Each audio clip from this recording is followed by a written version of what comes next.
let's get to the people that actually know something.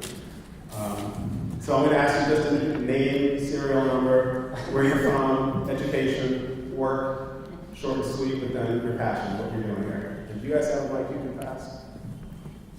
Starting here and then to the left. Sweet. So I'm Charlie. I'm originally from London. I started getting interested in these kinds of things through campaigning on climate change, and I really saw it as a young person as like just the wedding of common sense essentially. So really feeling a deep personal connection to the environment, and then realizing that climate change really linked into absolutely everything, so poverty, inequality, all kinds of stuff. And so I started stuff in my school, and then I built an international movement, and I ended up going to the UN in Copenhagen for the UN climate talks. And I was all pumped up. I was like, everything's going to change. We've got a global deal. The world leaders are coming together. This is like, the first time so many world leaders have been in one place since, who knows when. And then it crashed, and nothing happened. And all the people that I knew who had been involved in these kinds of campaigns went home and were either like too depressed to be involved and just dropped out, or just went on this massive soul-searching mission. And so my thing was, we can't solve it within the current system. We need a revolution, but we don't have time for a revolution, so we just need some climate change legislation, but for that we need a revolution. What do we do? So I then found the New Economics Foundation, and they were the first people who I really thought were dealing with these issues from a systemic perspective. And so I was at school in Wales, at an international school, called the United World College of the Atlantic, and that was really conducive to activism and getting involved in these kinds of issues.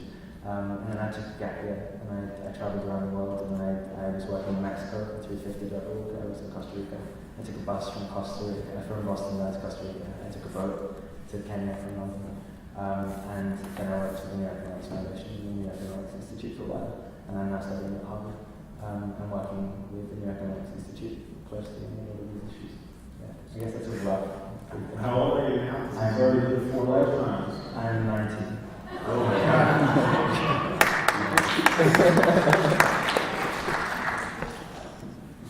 Well, it's very flattering to refer to the people that know something, so I guess we have to act like we do. I'm Karanja. I'm a native of Nairobi, Kenya, and I moved to London to go to school and live and work in England, and then moved here for work. I attended Middlesex University undergrad and the London School of Economics grad school. And one of the things that struck me from very early on was having grown up in Kenya, so on my grandfather's farm, eating fresh fruit and veg, every day fresh meat and poultry, and sort of seeing my grandparents age to their 90s and 100s, and my extended family sort of living very long, and then coming to the Western world and finding that according to Western statistics, people were now living longer in Africa because of better Western technology and modern foods and what have you. Whereas in fact the evidence is exactly the opposite. My mother's generation died away very early. And so, one of the earliest things I saw was a documentary on third world debt, and that sort of struck a chord in my.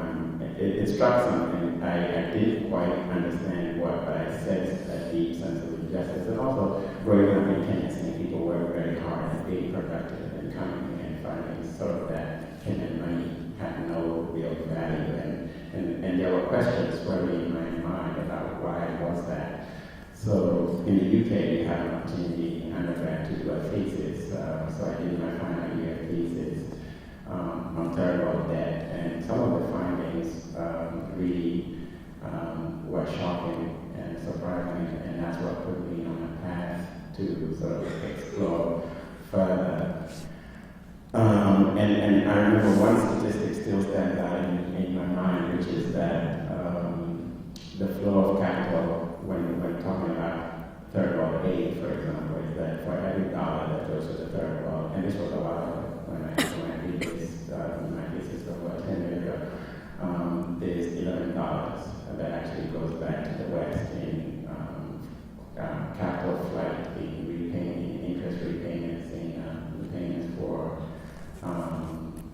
experts and a whole host of other things, and so it ends up that capital actually flows to the rest of the world. So of course I moved to New York and started working on Wall Street. And I guess I'll tell you a little more about that as the panel proceeds. Thank you. Kyle.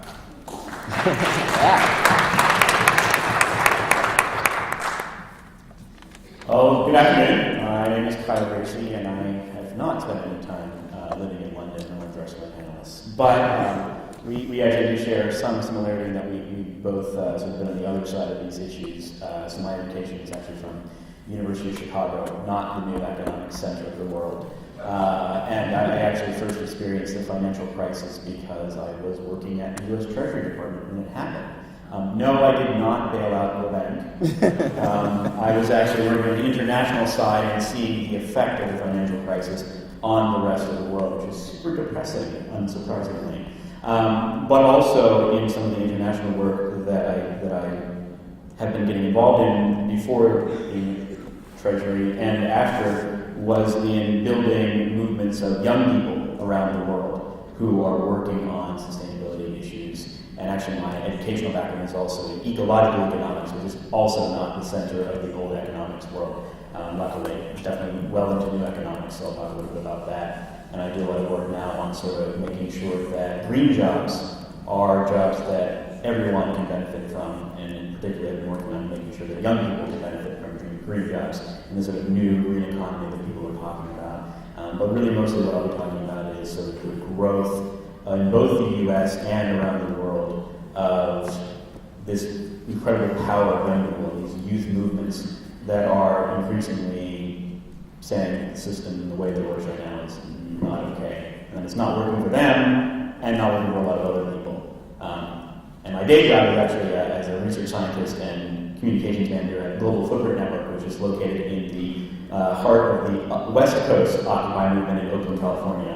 So I'm excited and feeling good company with some of the folks here. So with that, I'll pass it on.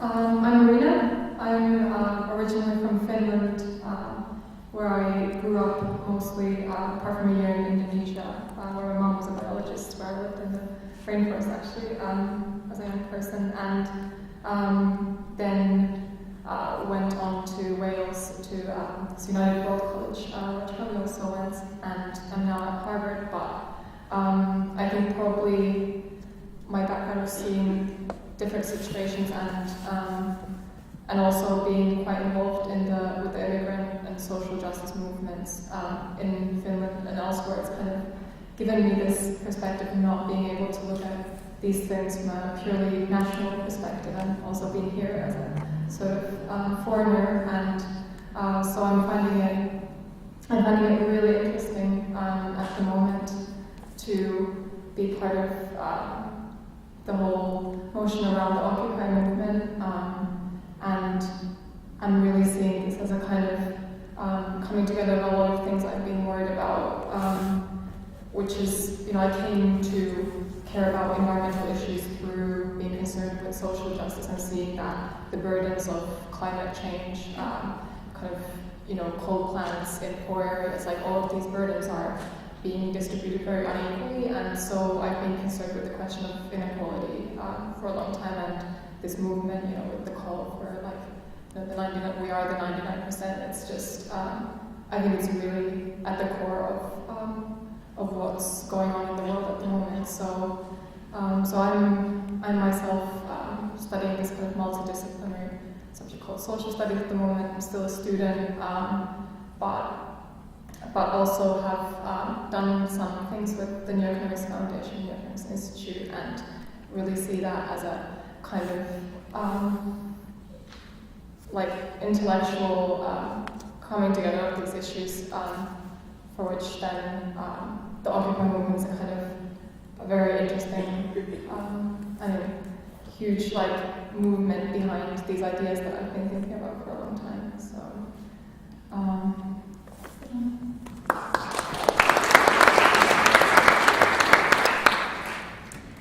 Hi, my name is Annie McShires. I'm getting over being very sick for the past week, so excuse the sound of my voice. It's not usually this deep, but bear with me. I'm trying.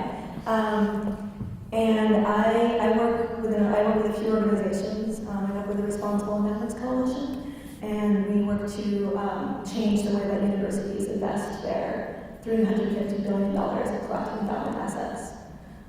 And so we are trying to change the way that the financial system works through the lens of universities leveraging their enormous amount of wealth. And I also, my other passion, the passion that brought me to that work, is promoting a network and a culture of alternative economic initiatives, a new economy. I call it the solidarity economy. There's lots of different ways to name this movement, but you can see the map downstairs that I've created, mapping all the alternative economic initiatives going on all over New York City. There's thousands of them. They've been existing for a long time, and the Occupy Wall Street movement is bringing them to a more visible place. So I'm really excited about that. But similar to, actually, surprisingly, to all the panelists that have already spoken about their personal introduction to this subject. I first became passionate about this through study abroad in Mexico and Argentina. When I first learned of what a worker cooperative is, and learning that through the Zapatista revolutionary movement in Chiapas, Mexico, with coffee cooperatives and producer cooperatives that were building a new economy in the southernmost state of Mexico. And I said, what's this? I've never heard of a worker cooperative. This is interesting. And then I actually went down to Argentina after that and realized that they too were engaged in this movement in a much larger, more visible way out of the worker factories movement in 2001 that followed the economic crisis in Argentina. And they were calling this the solidarity economy. And there were disciplines that were actually created within the university settings that focused on the solidarity economy. There are theorists, there are researchers, there were entire departments of the state that were putting money into social and solidarity economic initiatives, which we do not have in this country. So this is empowering and inspiring to see, to witness, and it led me to be involved in those movements here in the United States, which I'll talk about in more detail when we continue this panel. So, thanks.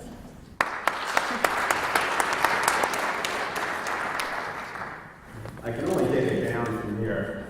You guys are great. So what we're going to do, one question each for about 5, 6, 7, 8 minutes, a little bit on the subjects of personal interest, but we're going to go from general to specific. So general, economy, what's going on Wall Street, a little bit about student and movements, and then international and other student activists, universities, and so forth. So Charlie, what are the problems with the current economic system? This is a tough one. And how do you make a case for a new economic system? Well, 5, 6, 7, 8 minutes. I think I'll start with something that environment is really the thing that's close to my heart. So I think I'll start from that and then go through to social and politics and things like that. But Wes Jackson, I was at a talk that Wes Jackson was giving a couple of months ago, and he gave a really wonderful talk. And the sticking point for me was that when the Europeans arrived in the United States, what they found, what they told themselves they found, was empty land, poor people, and abundant resources. And all of the institutions, virtually all of the institutions of Western civilization had been built on those assumptions. And since, the land has become filled up with people, the people have become much richer, and the resources are becoming depleted, more depleted every day. And the institutions that we have don't really know how to deal with that. So the current model of economics, the current way that economics functions and really determines the relationship between humans and one another and with the environment isn't really relevant to who we are and how the world exists.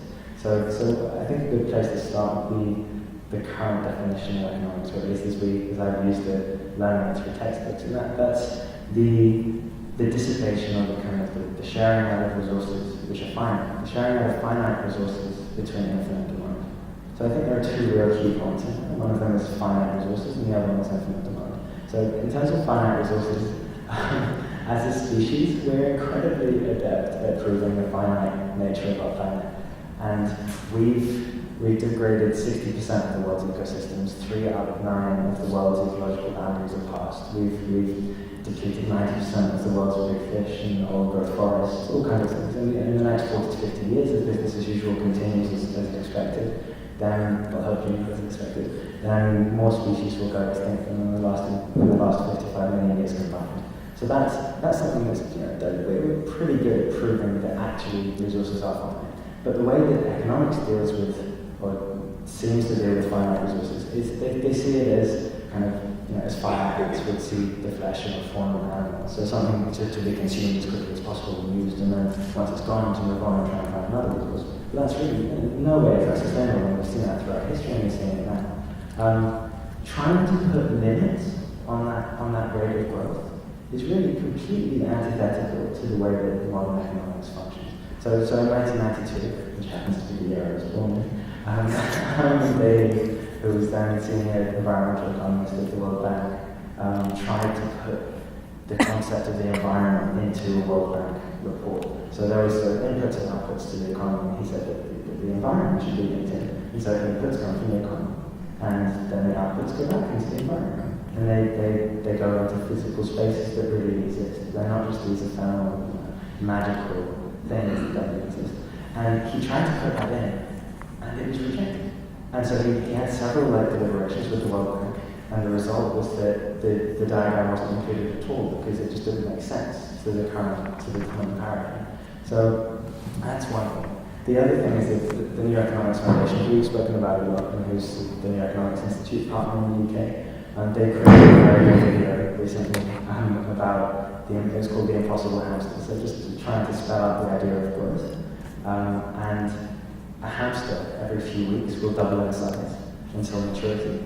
And if it were to do that, then by its forever into perpetuity, as our economy is expected to, and by its first birthday, it would weigh 9 billion tons, and every year it would consume the annual production of grain. And that's is that the kind of economy we're creating? And we really don't know how to put sufficiency into the model of the economy.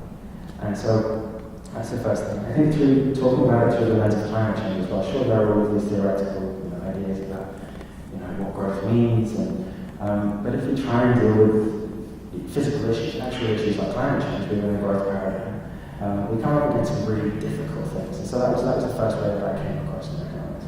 So, for example, so if we were to convert every single car in the world, so all 800 million petrol consuming cars, into hybrids tomorrow, just click of the fingers, and if we ignore the fact that all of the energy that goes into creating a car can often be comparable to the amount that's consumed over its entire lifetime, or its entire use, then within 5 to 7 years, because of the global growth of the fleet, we'll probably be using the same amount of oil.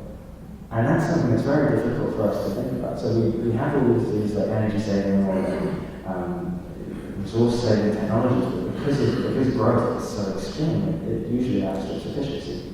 It's not necessarily a direct equation like that, but the same thing is to say for renewable technologies worldwide. So the IPCC report recently saying that up to 80% of global energy could be produced by renewables by 2050. That was the top level of several hundred scenarios. That was the most ambitious, most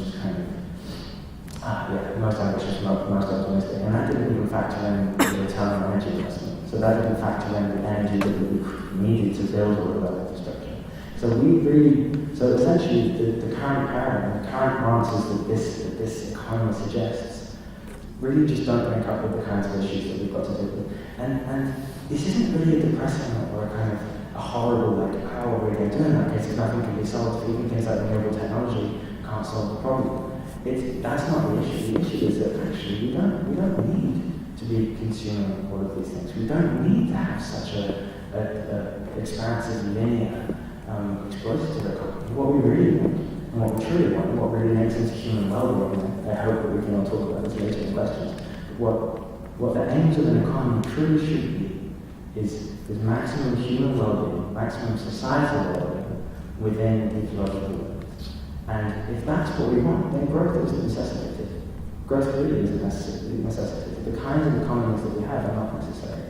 And so, but one of the issues is that unless we have continually increasing labour productivity, and unless we have these things that are the keystones of economic growth, then unemployment comes and the world crashes. But that's just the way that the current economy is built. And I think one of the most important things about the Occupy movement is it's opened up the question and said it's very obvious that this doesn't work and we need a new kind of system. And what we collectively need to do is think about what that new system looks like.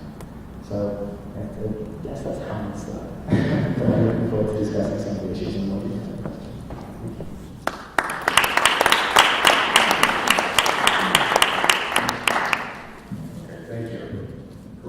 Tell us about what's going on Wall Street and why do you think it's taking hold when so many other shots really haven't been successful in really capturing what needs to be captured? I have little idea what's actually going on Wall Street these days. I know a little more about what's going on Occupy Wall Street. And the reason what's going on, so I think it's easier to just go into why I think it's working.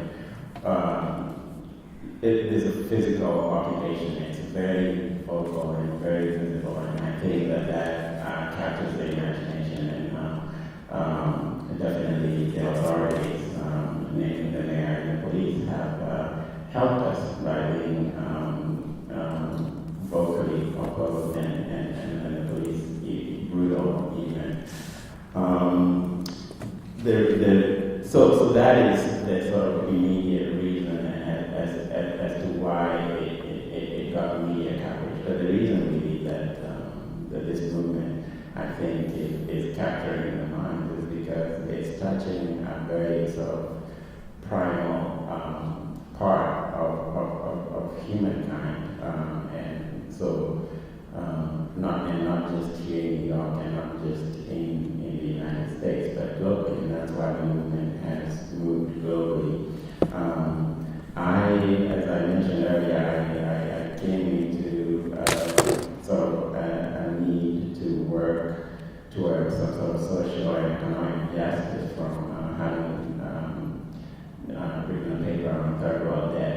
It was titled Third World Debt, the IMF and the World Bank Help or Hindrance.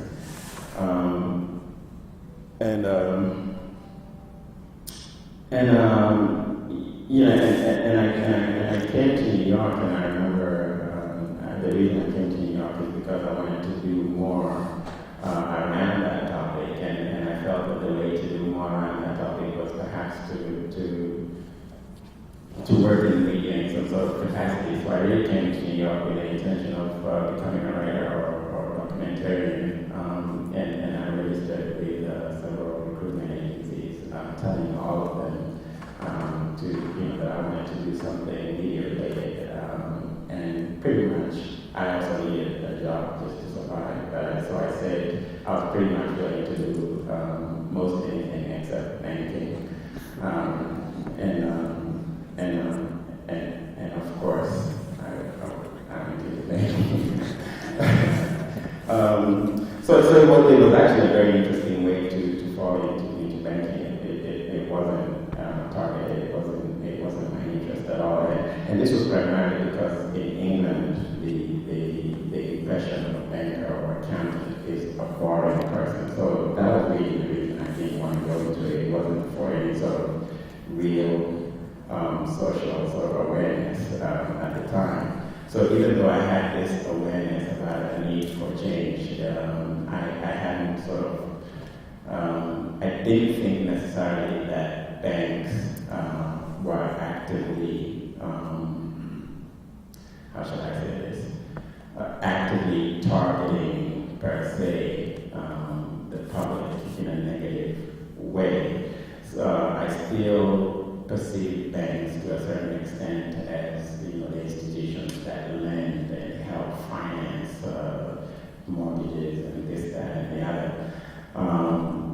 I sensed, however, that when it came to on an international level, that it perhaps wasn't so straightforward. And for example, interest rates charged on third world countries, were excessive, and but I thought of it in a very sort of micro level, like it was just a question of changing interest rates, for example.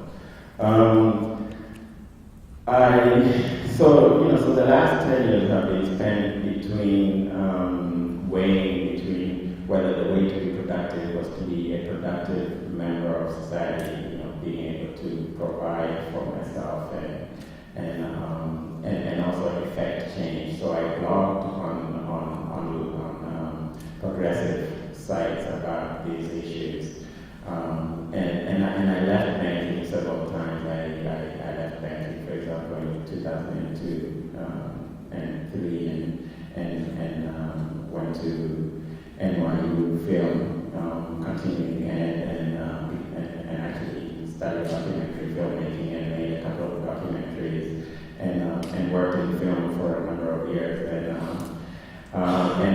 in 2004, my first foray to actually doing something that I felt was productive toward making some sort of social change was working on the Dean campaign.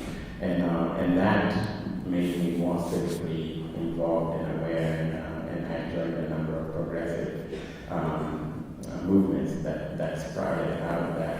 World progressives, I'm not sure, I don't think they were around that time, but Move On, definitely, DFA, it was D for America at the time, and became Democracy for America, and then went on later.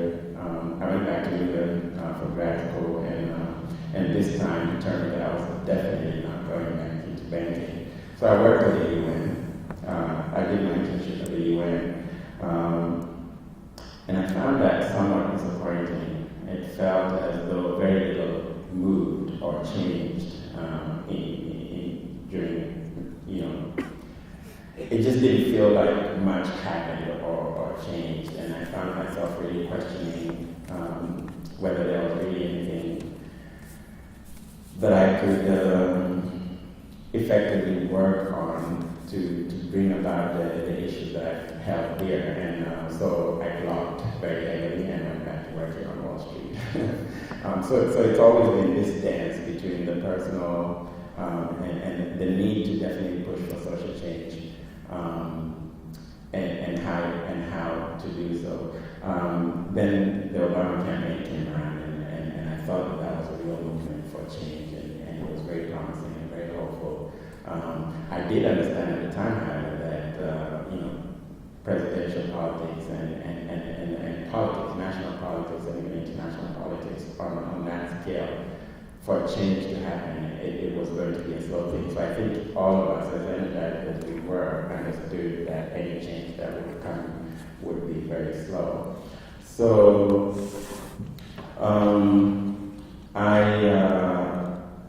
and then of course after the election of Obama, it's just been downhill. Personally, from a personal perspective, it just seems like so much that I expected or hoped would happen. There was a deep belief in me, for example, that Obama was far more progressive than he claimed to be, and I sort of excused him as being centrist because out of necessity. But that we all know how that turned out. So when Occupy Wall Street happened, I was actually still working on Wall Street. My last job was physically on Wall Street, and I remember just being very excited and reading about it and blogging about it on Daily Calls. It's my professor's primary blog that I write on. But the slogan was Occupy Wall Street all day, all week, and I thought, just for a week, what's going to happen out of this? So anyway, I joined, I was laid off, and had been already laid off, and so the end of September was coming, and I knew that I would have an opportunity to be, I later realized that it was going to continue, and I joined the movement as soon as I was physically out the door.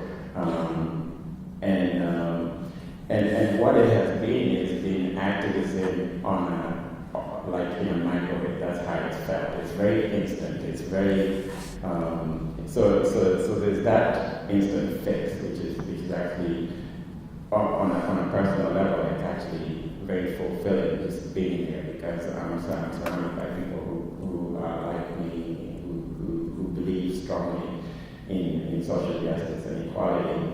And by the way, it's sort of a mishmash of, we're not necessarily all lefties or progressives. For example, there's a strong libertarian element, for example, if I may. And these are just my personal observations. But that has been refreshing. It sort of opened me up to new and different ways of seeing things and of thinking of a vehicle for social change. But primarily the reason that I think it's been effective is really just because it's been targeting at a very primal heartstrings of the public. Awesome, thank you. Now, I'll remind you, are you going to circulate papers soon for questions? So we have 3 more, and then we're done unless you guys have some great questions, probably more interesting than mine. So, all right, Kyle, so you've been very involved in youth movements over the years. It's kind of something you're really passionate about. So, how are the youth participating in some of the cases and causing change around this movement? Sure. I'm almost tempted to start by sort of building on Charlie's list of depressing statistics, because at the most basic level, that's sort of what I do every day. Global Footprint Network, we just catalog how much stuff we're using on the planet over and above what the planet can restore each year, which is something that young people feel very viscerally every day. But actually, what we really do, most of our work is to figure out solutions for how people can live well within the means of the one planet that it turns out we have. And young people get this in their souls. It's not as if this is a new feeling. I cannot at all speak for Occupy Wall Street, but at Occupy Oakland, this is a movement based on people's souls and how they feel about the world and how they feel about each other. And it's not new for young people either. There's this well-known story now in 1992 at the first World Earth Summit in Rio de Janeiro. This young girl, 12 years old, Severine Suzuki, gets up on the podium and addresses all of the government leaders. And she talks about basically her hopes for what they will do and what they will do for her generation. Hugely powerful story, and then the sort of backstory that she wasn't the only young person there. There were actually a lot of young people participating. And then the story that doesn't get told, and maybe for our movement that's a good thing, is that after that, not a lot happened. Young people didn't have a big presence in sort of these processes and these movements, at least on the global level. There were a few here and there, but in big numbers, we really didn't show up and we weren't organized. We didn't know what we wanted, or we knew what we wanted, but we didn't know how to tell anything. We certainly hadn't thought of occupying Wall Street or anywhere else yet. And then we got about 10 years later, we got to the World Summit on Sustainable Development in Johannesburg, South Africa in 2002, which was sort of like the really bad sequel to a movie you pretty much liked, because really nothing happened out of it. But what did happen, at least as a start, was that young people started showing up again. And they started showing up in big numbers. The organization that was still on, Sustain Us, which is sort of the U.S. youth arm of this sort of international sustainable development movement, got its start there, as did many other youth organizations. And not very long after that, in about 2004 in the United States, this thing called the Energy Action Coalition got its start. And that was basically a collaboration of, at what at the time was a couple dozen youth organizations who were all concerned about this climate change thing from a whole bunch of different perspectives, not just your sort of typical, stereotypical environmental folks, but health and social justice and economics and new economics and just people's well-being, and steadily grew that. And at the international level, young people steadily grew that, to the point that today the Energy Action Coalition is now 50 plus organizations with thousands and thousands and thousands of young people all over the world, all over the country who are participating in it. They've been duplicated around the world, and we basically did the same thing at the international level and built up this international youth movement, both the youth climate movement and in many other fields. When we got to the climate summit in Copenhagen in 2009, that we were joined by 1,100 of our closest friends from 110 different countries. Countries who are experiencing this stuff in ways that we can't even imagine. It's one thing to talk about losing your house, that's bad. It's another to look at a young person who is saying, I'm going to lose my country because climate change is wiping out the low-lying island that I live on. Can you imagine if the entire United States were threatened with disappearing? There would be no debate about whether we should do something. Maybe the debate only be about whether we ought to invade somebody else and take their land or not, or whether we ought to do something else. But there would be no question of whether we ought to do something about it. There would be no question about whether the science was real or not. We would take action. And that's the exciting thing, I think, about the country that we live in, and the reason why I work so much with young people, especially in the US, in collaboration with young people all over the world, because we do have so much potential. And I think you can see some of that from my fellow panelists, and I think you can see it not too far away from here, right in Manhattan. And we're seeing in a lot of parts of the US that actually there's a tremendous potential. And we even hear this when we go to these international negotiations, when we talk to other young people from other countries. They say to us, we are just waiting for the US to act. We are just waiting for the US youth to act, because we know that when you do, even when it's a really frustrating long time after we thought we were going to, when you do, it is really powerful. And we are just waiting for you to get on board. And I think that we're starting to see more and more, both with the international youth and the role that the U.S. youth are playing, the role that the U.S. youth are playing in the climate movement in this country, and with this brand new movement whose potential is I think, totally unknown. This is starting to happen. And that's why I think some of the exciting, positive stuff is, and those are the kinds of statistics we can start talking about, the impacts that we're having to deal with some of the pressing but very important to understand statistics that I think Charlie has covered.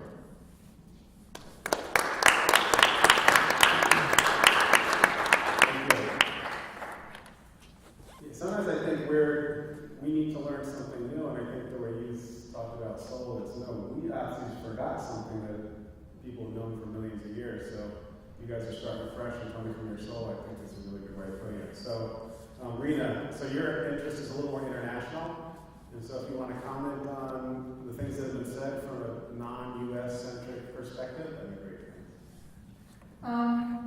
Cool. So I think I'll actually start with Harvard and what's going on there, because so personally, when I came to Harvard, I'd heard a lot about it. I hadn't really lived in the United States, didn't know what it was going to be like. Went to ECTEN, which is the introductory economics class, and was just shocked at what was being taught, basically. I did an international economics curriculum, and that was considered extremely left-wing. And then decided to take another economics course by a professor who's kind of marginalized in the economics department, but is still has got a big voice in economics. Used to be mainstream, now is a lot more critical, and was just kind of thrown into this world where it seems like academic institutions that are supposed to teach us the tools of how to solve the problems of tomorrow are just kind of going over the same old stuff, teaching us models that won't really apply to this world, and at the same time, there's a lot of conflicts of interest, and people who are supposed to be teaching academics are actually also involved with a lot of financial interests globally, which brings me to my topic. And one of the things that Harvard does, which I read about in the summer, and we had somebody talk about this week, a college from Oakland Institute actually, is the land grabs that Harvard is involved with in Africa, like land amounting to the size of France has been basically taken away with questionable means from people and turned into commercial land, which used to be before that kind of small farms and all of that. And that's just one of the investments that Harvard engages in. And I think this just points to it's not only this institution, it's not only universities, it's this kind of globalized system of economic practices and of finance that we're living under, that we can't really escape wherever we are.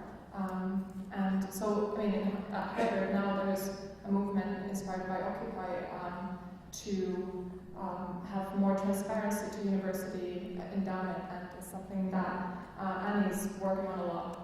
I'm just getting involved with it, but it's hugely exciting because I think that's really targeting things at their core. And Harvard has, I think, 10% of U.S. university endowment, so it's a huge amount of money that could be spent so much better. And then to talk about, I think, the global aspect in general, there's a lot of kind of financial games going on globally for the gain of very few, which perpetuates global inequality. So it was also mentioned before, and then it's being said that this trickle down effect from all of this gain and all of this activity by multinational companies is going to trickle down and help the poor, but that doesn't seem to have been the trend globally. And actually, over the past few decades, 2/3 of the world's countries, inequality has actually increased, and additionally, there's just huge kind of works in what is being produced in a lot of the global south. So for instance, in the Punjab area of India, they get food aid. There's families there, but they actually make dog and cat food for international markets. And just until we start, I think, also like extending our concepts of new economics into these kinds of like global spheres, we're not going to get very far. And I'm really excited for that reason about a campaign that the New Economics Institute and other organizations are involved in, which is the Global Transition 2012, which is looking at kind of transition globally, and I'm really interested in it because of these questions of global economic injustice, basically.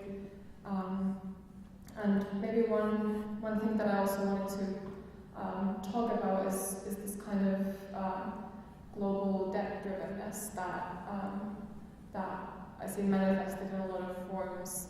So like first thing is, I think, global ecological debt, which is something that Andrew Sims from the New Economics Foundation talks a lot about, and is basically this concept that UK is now living at, three planets, or it would take 3 planets for everybody on this planet to live at those standards of UK citizens, and if one wanted to live on the standards of US citizens at the moment, that would take 5 planets, and as Kyle said, we simply don't have that amount of planets. So unless we start distributing what we have on this Earth in a more fair way, we're not going to progress again.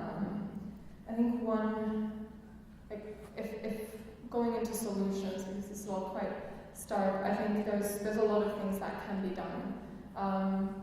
Firstly, as I said, looking at where investments go and where finance goes, and also the way it works. Speculation causes huge volatility in food prices and causes a lot of famine globally, and then there's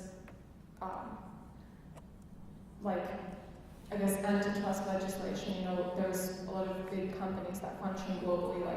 We need to have institutional frameworks that that regulate, like that small local businesses will be able to succeed. But that will only happen if we have some sort of legislation regulating the concentration of power in a lot of markets, and if we truly let local industries develop.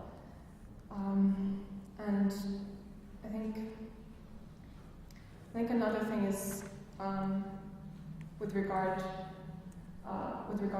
the global aspect is also an issue that I was really surprised about, being interested in climate issues, and I'm so gonna go to the Earth Summit in the summer, and it's the issue of imported emissions, which is basically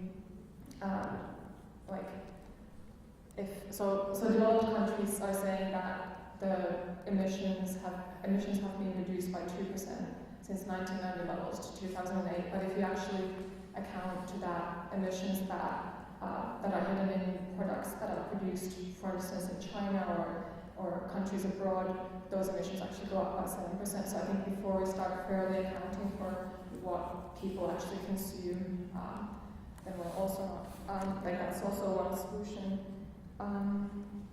And in general, I think there are a lot of tools for capital control globally that could do a lot of good. For instance, the financial transaction tax has been proposed as one of the solutions to not only not have this excessive speculation of finance, which has only been going on for the past few decades anyway. It's not like it's always been a huge problem as it is now, and the money from that could be used to, for instance, improve infrastructure in developing countries to combat climate change, and all sorts of different things. And yeah, I think I'll end with that.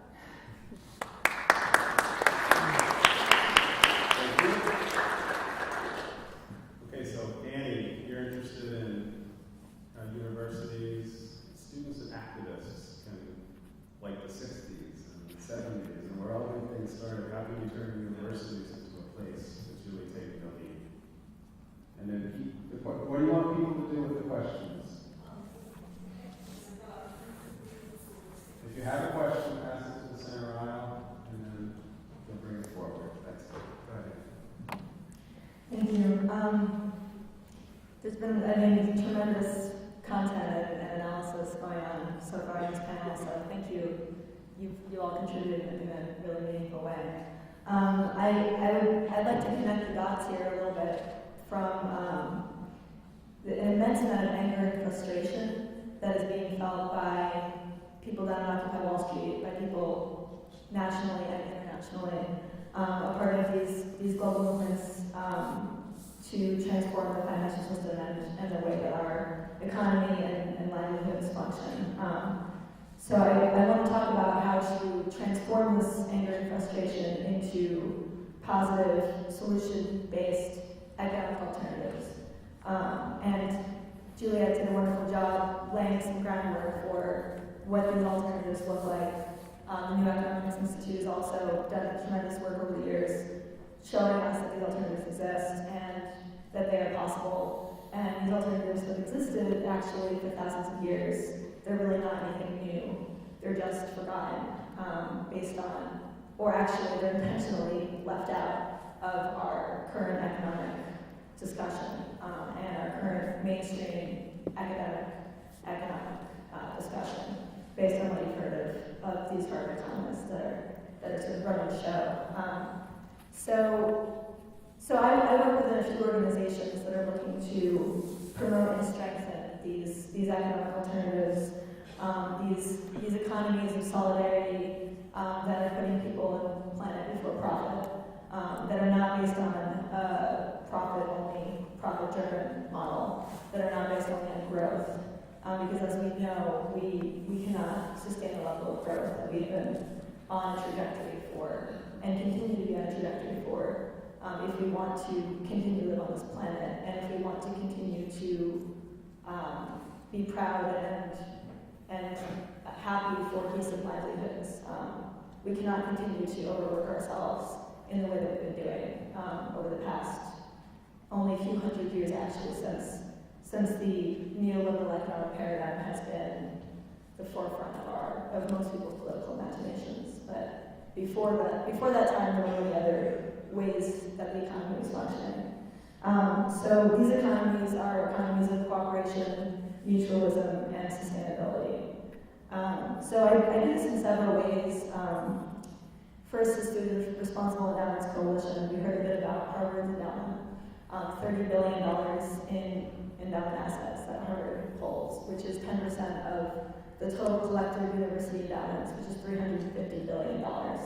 Less than it was before the 2008 crisis, but still pretty substantial.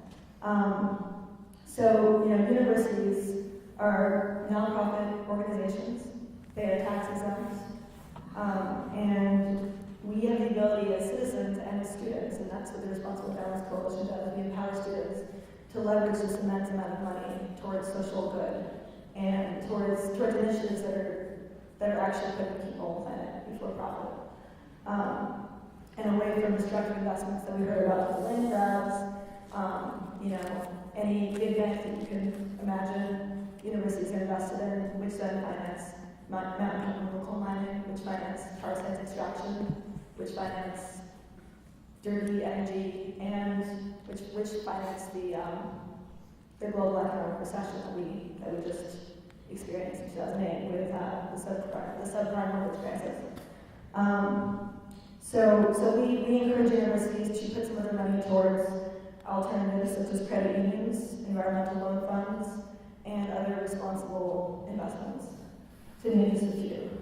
There's lots of creative options that we can think of to leverage these enormous amounts of money towards.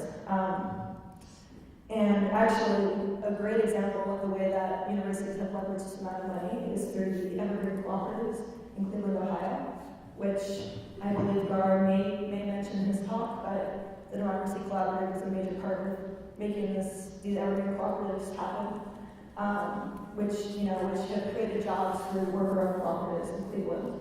And the way that was financed was actually through a coalition of different anchor institutions within Cleveland, Ohio, including Case Western Reserve University, City of Cleveland, the Cleveland Foundation, and hospitals, which all brought together collectively some of their enormous wealth to put back into the community to create jobs through worker ownership. So that was an incredible example of the way that these public institutions, these nonprofit institutions that are tax exempt, can give back to its community and help to create the economy that we want to see. And just to give a few other examples, we at the Responsible Endowments Coalition have helped to leverage university money at Tufts University, at Fordham University, at Macalester College, at Seattle University, to name just a few colleges, to do something similar with their endowment. So this is the kind of redistribution of wealth that I think we can all get behind, and that really excites me. But we also must work to strengthen these alternative economies by making them more visible and by helping people understand that they exist and that we are already participating in them, whether we are able to name it or not. These alternative economies include, as Juliet mentioned, complementary currencies, community-supported agriculture, worker cooperatives, barter systems, time banks, land trusts, credit unions, community development financial institutions.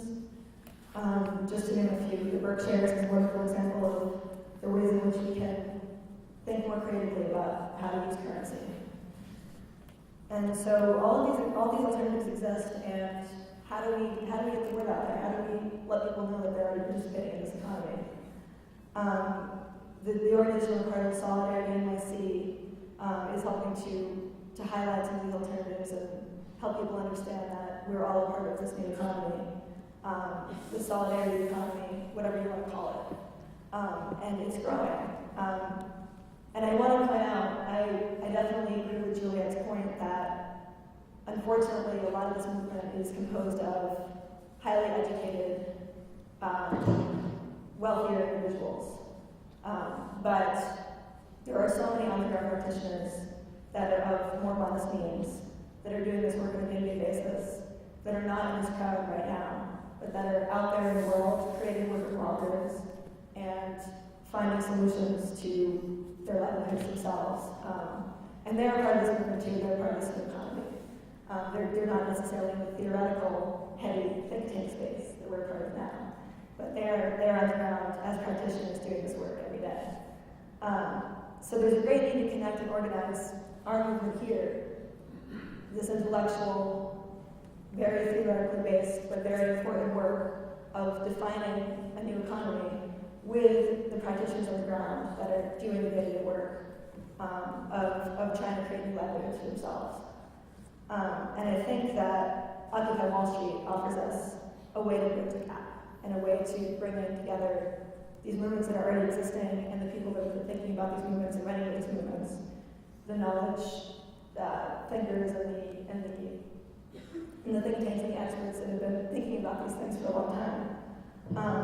And we like to call these new alternative economics an economy worth occupying. And this is the way we're talking about it.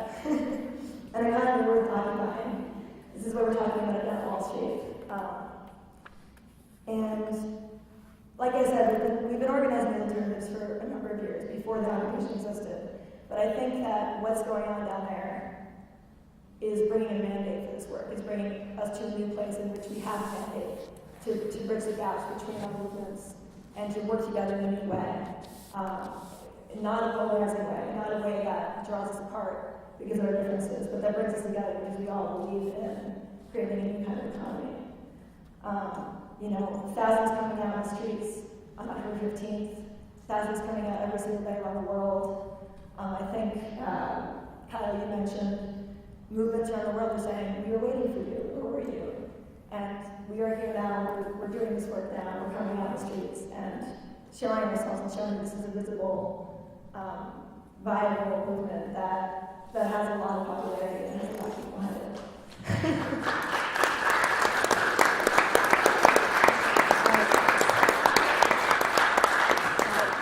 I have a few more points that I wanted to touch on. I'm sorry. Just clap again. just to bring it full circle. I've never felt so optimistic about a movement that I have with Occupy Wall Street. I've been a part of anti-war movements and anti-special movements, the movements I was seeing in Latin America. But this kind of, I think the beauty in this movement lies not only in the content of what they're talking about and the systems change that we know we need, but also in the way that they're organizing and in the tremendous potential for, and already existing, community building and organizing that's been going on as a result of the last 2 months of occupation. I would say this space is as much of a space of creation as it is about opposition. And I say this because, you go down there and you see people in Schumacher Park, and maybe a few hundred people, maybe some people with some crazy signs that say "I'm the Fed," and people, not wearing shirts and painted bodies, and maybe that's what you see when you first go down there. Maybe you see it as a spectacle. But behind the scenes, there's 82 working groups that have come out of Occupy Wall Street, that are working collectively all over the city, that are meeting in general assemblies in every borough of the city. There are 40 to 500 members of each of these working groups that are joining in a collective way to create solutions. And I tallied up the numbers last night in each of the working groups, and there's a total of 7,000 people represented of all of those working groups that are formally on the website. That doesn't include the people that are just showing up to meetings because they're fully told about it. So that's 7,000 people. This is a movement that extends far beyond the confines of Liberty Square. So we decided to bring some folks together at the occupation to talk about alternative economies, and we helped to create the Alternative Economies Working Group. And this working group has 190 members, and we were working to promote bank transfer rate, which is going on today, getting people to move their money out of their banks into community development financial institutions and credit unions. We are working in public education around alternative and new economies. And we actually also just started up a subcommittee of people that are trying to start up a workers' cooperative. There's talk of starting a printing cooperative. out of the occupation to meet the needs of all the printing that's going on in all the working groups, and also food cooperative, because the kitchen has been making more food than the largest food kitchen in New York City. So they're feeding thousands of people every single day, and they're trying to start a cooperative. So in sum, I mean, it's an economy of occupying, and it's really creating solutions out of this anger that we see. So sorry for taking up too much time, but.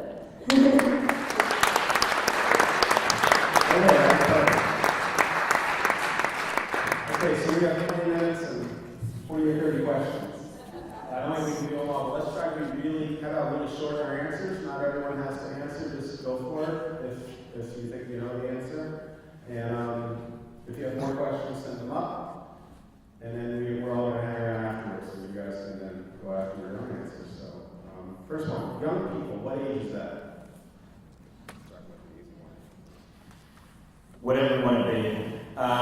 This is actually a funny story. We were talking about this earlier, and I'm surprised it came up, so I get to tell it now. It's interesting working in the international movement, because what we find in the international youth movements is that much like a certain country we know, the young people who represent from the U.S. Tend to be the most, I won't use the normal word, but restrictive, let's say, or conservative, or in how they approach both what a young person is and how they approach any of these ideas, including economics ideas. So it's interesting how even among young people, the U.S. often stands by itself compared to the way a lot of the rest of the world thinks. And so for young people in the U.S., we don't generally give ourselves any age limit, but you know, some people like to sort of keep it in the 20s. But around the rest of the world, you're young if you are. You see yourself as being young. That is an awesome answer. Okay, I like that. So we're all part of the youth movement. Get up on stage. Is there an emerging global youth culture that transcends specific national cultures? If so, what are its characteristics? We're still all folks asking these questions. Are there characteristics of youth movements around the country? Specific characteristics that you see from different countries that, if they exist, if you can identify them? Sorry, similar characteristics? Is that what the question?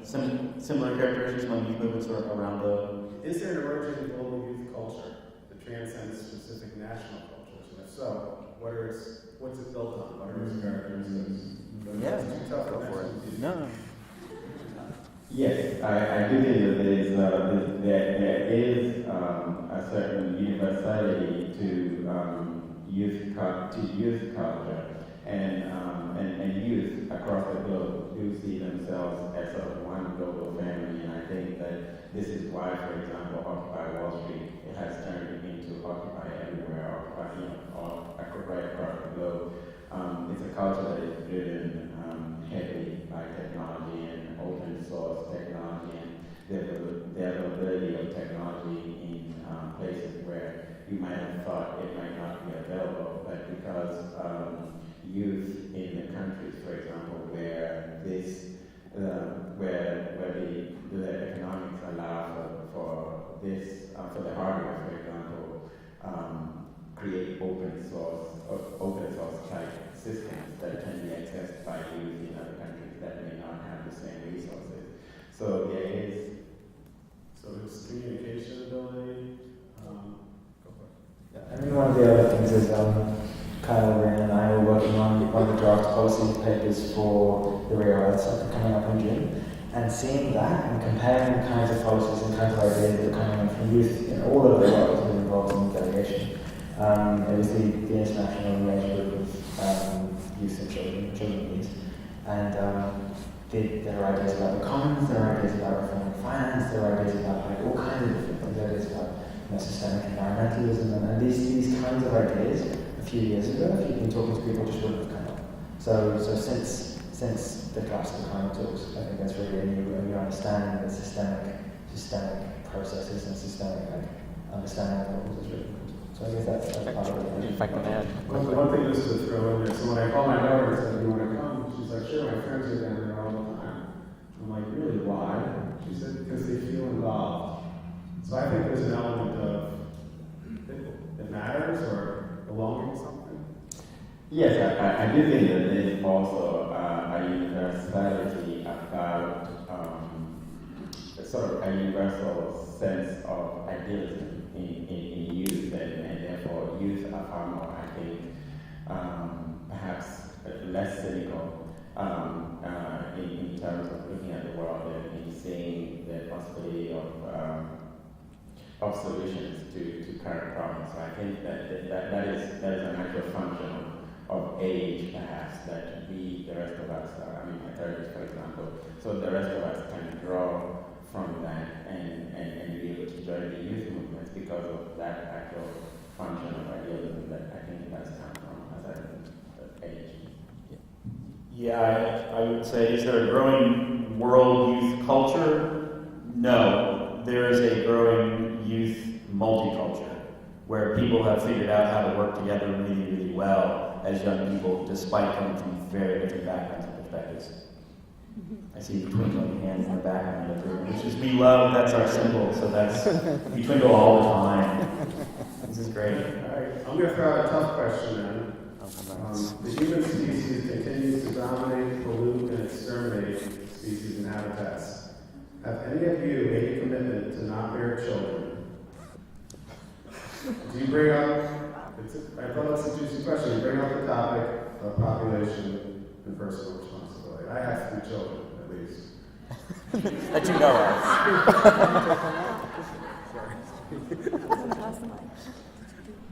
Do you want to? I mean, I'll answer. I mean, yeah, I could start just by saying, I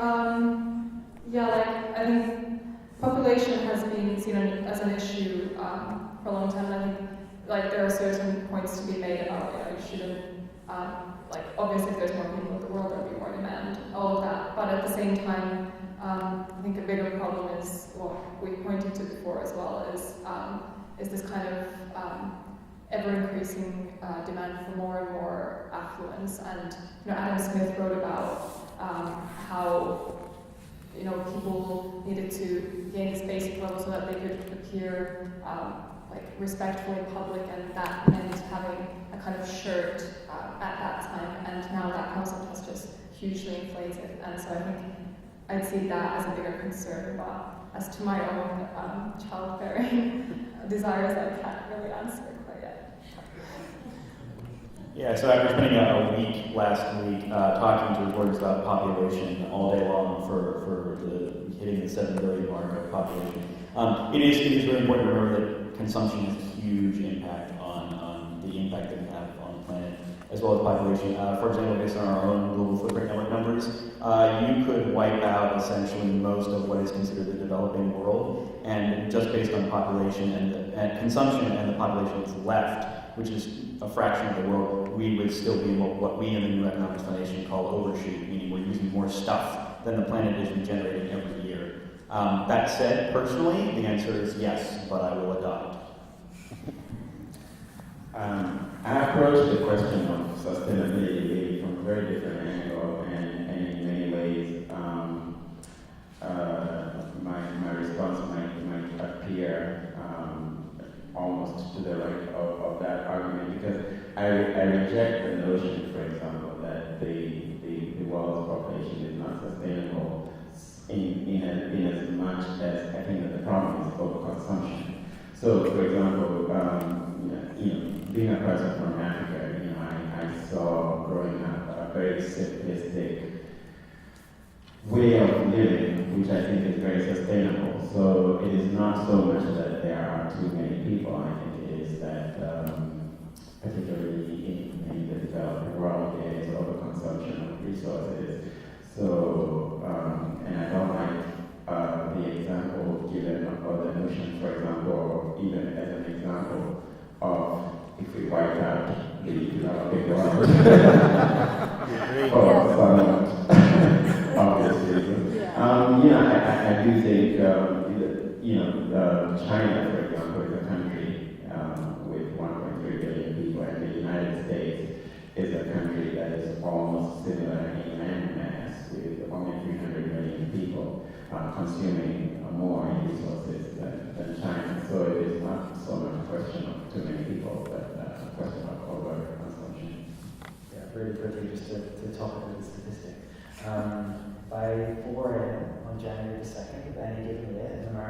consume the same amount of resources as a Tanzanian in an entire year.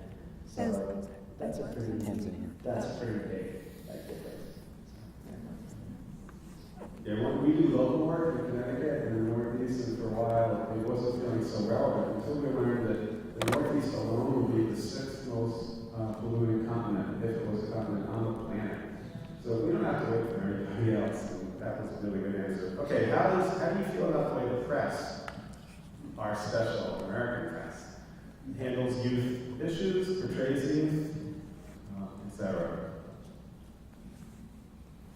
So is this on? Can you Yes. hear me? Okay. It's not as loud. I can't really hear myself, so thanks. Great. I think that we've seen what having mainstream press is representing the Occupy Wall Street movement. And just to give a small example of a particular article that I was not so happy with, was an article that came out in the New York Times a couple weeks ago that said the only unifying characteristic of the Occupy movement is anger. And this angered me for many reasons, but primarily because what I see as the power of the occupation is that people are connecting dots in a very profound way, and are seeing that the financial system has systemic repercussions on every aspect of our society. And we can talk about war profiting. We can talk about corporate control of the media. We can talk about corporate control over politics. We can talk about the Israeli occupation of Palestine and the vested the vested interests that are making profit off of the occupation. So it all comes back to where the money is going and where it's coming from. And so to overly simplify all of these disparate movements as not connecting to each other and as being fueled by anger, yes, it's being fueled by anger, but the power of the occupation to me is that it's addressing one fundamental issue, which is corporate control of our lives. And yes, that's pretty much it. Yeah. Okay, there's a few questions here that I'm going to try to, they all go to the same place. One is, how will the Occupy Wall Street transition to being political? One is about the youth movement. Are there any plans for representatives of the progressive youth groups to run for political office, such as Congress? And how do you think we can build on the spirit and momentum of the Occupy movement, channel it into broader mobilization? So it's a question of where's the youth movement going? Is it going to go, I guess, mainstream and political? And so broad questions like that. But, Yeah, I'll take the running for office one. If you want to take, whatever.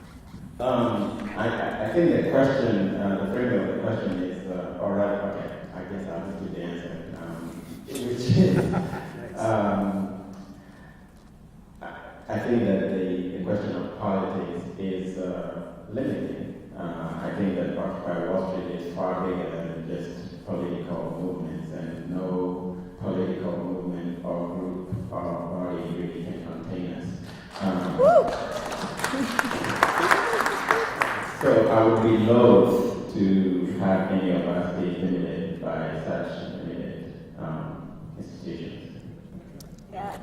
I think it's going to be everybody. So I was just going to say about, in terms of when Occupy Wall Street is going to get political, it is political. It's an inherently political thing. And the fact that the media in particular say, oh, when are they going to demand stuff, when are they going to become realistic, that's a sign of the problem itself. The fact that we need incremental answers to be put on the table, and we just launch a list of things that need to change.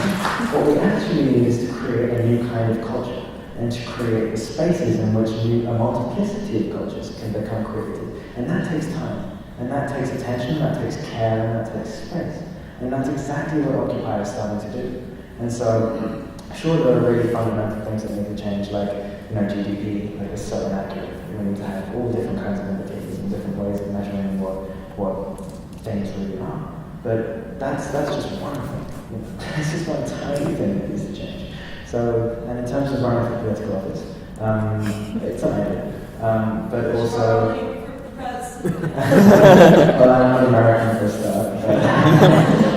So you're requiring. I spent the summer working for the head of the leader of the Green Party in the UK, and I'm hopefully going to be spending the summer working for the leader of the Labour Party, and seeing the ways in which politics, people inside politics, can actually make some really radical kinds of changes just by putting the questions on the table is very inspiring. So it's a potential possibility. It is very limited, but having radical inputs into those processes is very, very important. Yeah, and in terms of where the occupation movement is going, that is a question that remains to be answered and is part of the reason why the movement is so exciting. But there is conversations of what's going to happen when it gets really, really cold, which it already has started to become very, very cold. And there's actually a working group that's specifically focused on how to make the Occupy Wall Street movement a permanent movement that's ongoing, that can continue to organize and build this community that has already been built.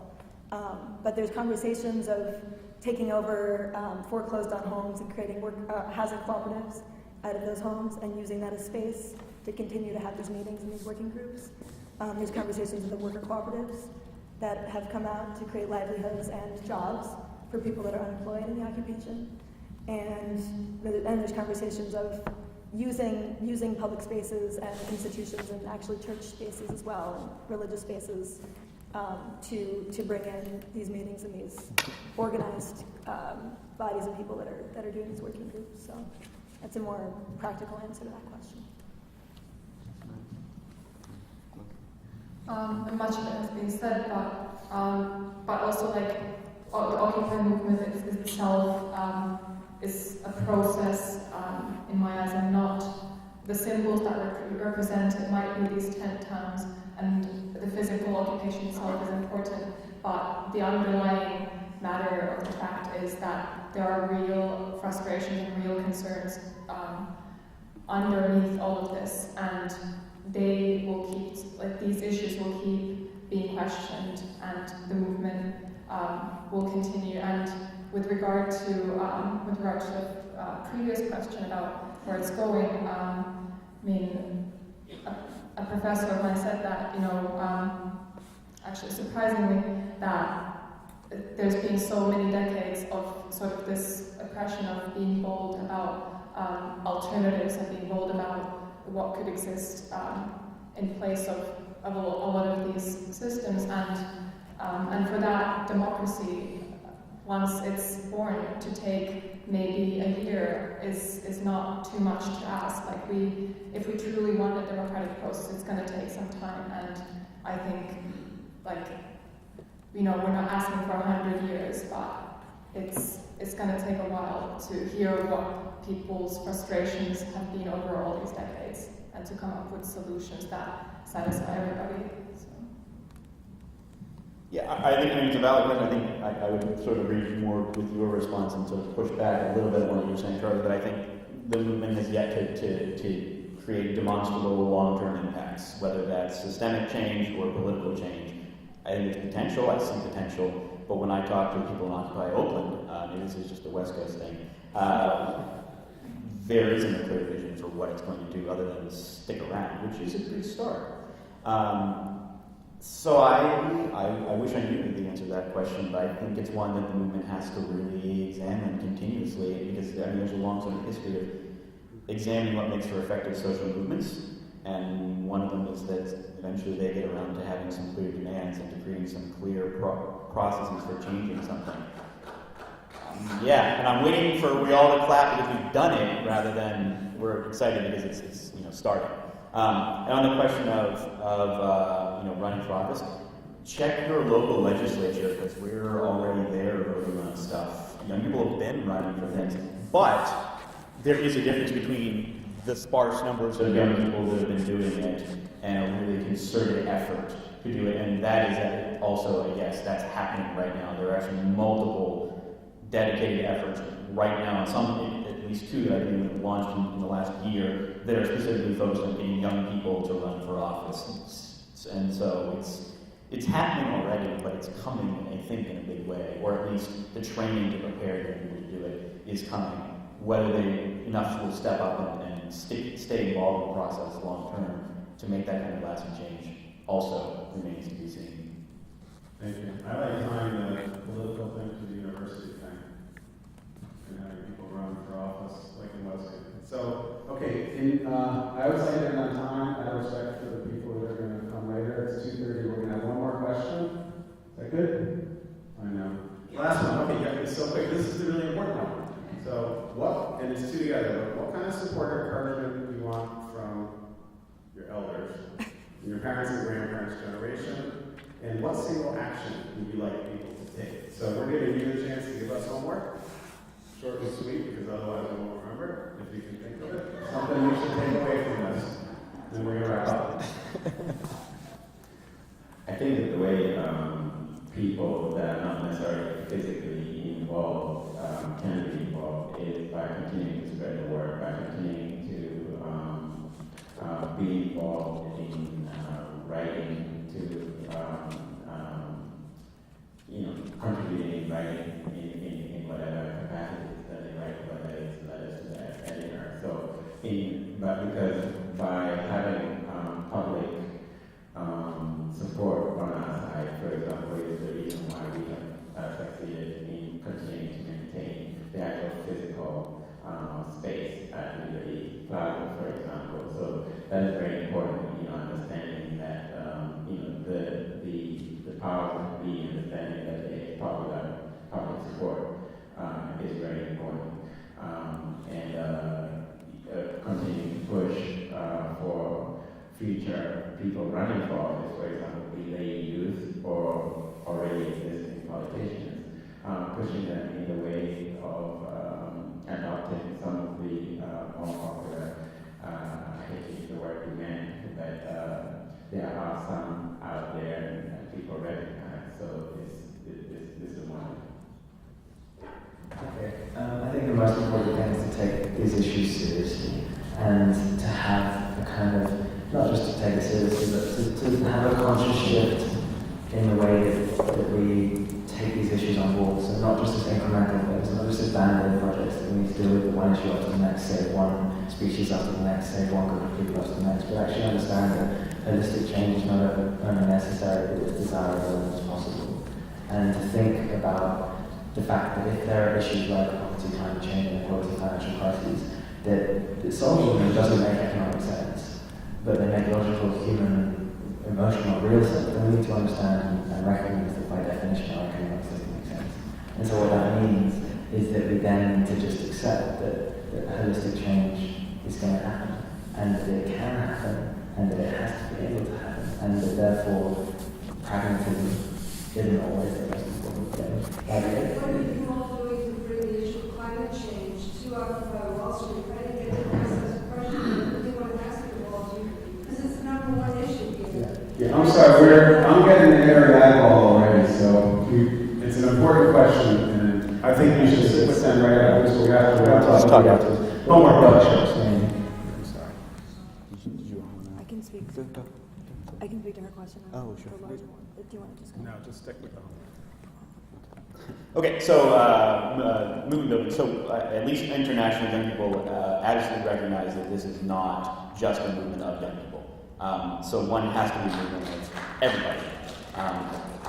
Even though we call ourselves, the International Youth Climate Movement or the International whatever youth movement, we also see ourselves as being part of a much, much bigger group of people who are working on these things in very, very different ways and from very different ages and genders and perspectives and lots of other things that make them unique. And actually, that would get to my one suggestion, which is that you find one way that you aren't doing already to directly support the people who are creating this kind of change, but recognizing that the change makers come in lots of different forms. They are, of course, the people who are part of the Occupy movement everywhere, but they are also young scientists and entrepreneurs, socially conscious entrepreneurs, and brand new economists, and lots of other people who are doing this and taking on these issues in lots of ways, and that they all need support, and they all need you to become some of them, and they don't just have to be young. That this is a bigger movement than the kinds of things we've been talking about today, even though these are really key parts and new players who are shaping it in totally radical ways are fantastic. Yeah, I think like one of the ways I see the framing of the "we are the 99% question" is also is more than anything else a question of solidarity with these kinds of aims of bringing justice to the world and making the world a better place. And I think anybody in the world who believes in more justice is part of that movement. And in particular, our elders, like there's so much wisdom out there which I don't think is being used nearly as much as it should, and so much, traditional knowledge, so many stories that we need in order to have a sort of narrative of change as well. And for that, it's crucial that everybody's involved. So, just to be sure. Yeah. Just to go off Kyle's point, this is not just a youth movement. There are folks down at the occupation that are from every generation. So, activists from the Vietnam era continuing, and so I just want to throw that out there. Also, folks who are in the room and others that have any influence or sway over the institutions that are reporting on these on the occupation, or any sway over the politicians that are running for office, or universities that are making decisions that affect the financial system. Talk about the occupation. Talk about the larger systemic issues that people are bringing to the public's attention in all of your conversations with everyone you meet, because it's all so connected. And I just want to quickly say that the environmental movement, the climate change movement, is very much integrated within the occupation. And there's people that are talking about the big banks that are doing environmental destruction all over the world. So just talk to some people down there. The conversations are being very, very much connected with the climate change movement. So thank you for today. This has been a real honor.